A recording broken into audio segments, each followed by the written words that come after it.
Au milieu des terres légendaires de la Norvège, l'héritage de Harald Hardrada se déploie Iwendus 4581, une saga de guerre, d'ambition et d'unité.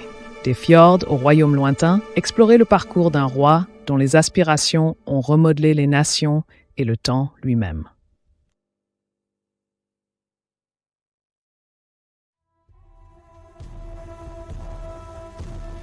À la fin de l'ère viking, le monde connu s'émerveillait des exploits d'une légende, Harald Hardrada. Grandissant dans une terre de fjords et d'hivers rigoureux, il rêvait au-delà des royaumes glacés de la Norvège. Le jeune Harald, bien que de sang royal, choisit la vie d'un aventurier, se préparant à des voyages à travers des terres inconnues de ses proches.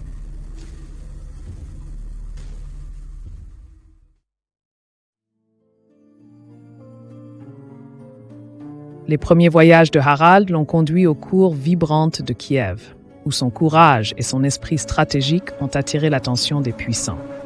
En tant que commandant de la garde varangienne, il mena ses hommes au cœur de Byzance, chaque bataille s'inscrivant sur le socle de sa légende grandissante. Honneur et richesse affluaient, mais un morceau de la Norvège tirait constamment sur son cœur.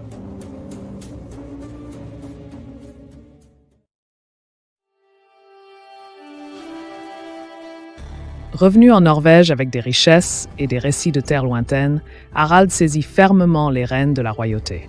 La couronne reposait sur son front, non pas légèrement, puisant sa force dans les sagas des rois passés.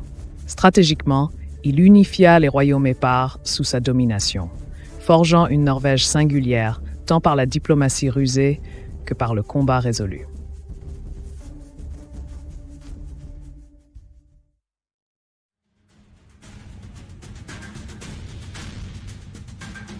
Mais l'ambition poussa Harald au-delà des rivages de son pays natal. L'Angleterre, en proie aux tempêtes, l'appelait, un prix digne des rêves des conquérants. À la bataille de Stamford Bridge, au milieu des clameurs et des cris, ces hommes combattirent vaillamment, s'efforçant d'inscrire leur nom dans les annales de l'histoire. Cependant, la main du destin écrirait un autre récit ce jour-là.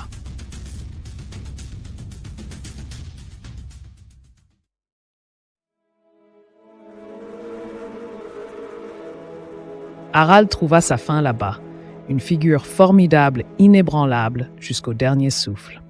Le roi guerrier tomba parmi des aciers familiers et des herbes étrangères, ses aspirations inachevées mais non oubliées. Dans la mort comme dans la vie, son histoire résonnait, ajoutant une étoile à la constellation viking, inspirant des Norvégiens encore à naître.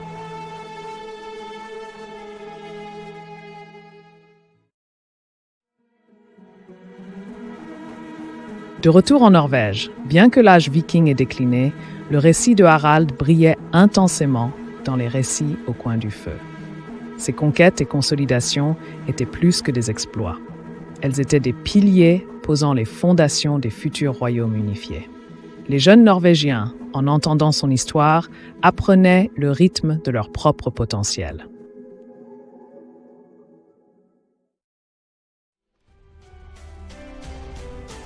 Le voyage de Harald, de guerrier aventurier à dirigeant déterminé, a laissé des marques indélébiles à travers les continents.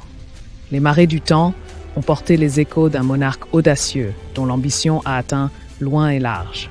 La Norvège, à jamais transformée, prospéra alors qu'un nouveau chapitre de souveraineté s'ouvrait, inspiré par son roi en quête perpétuelle.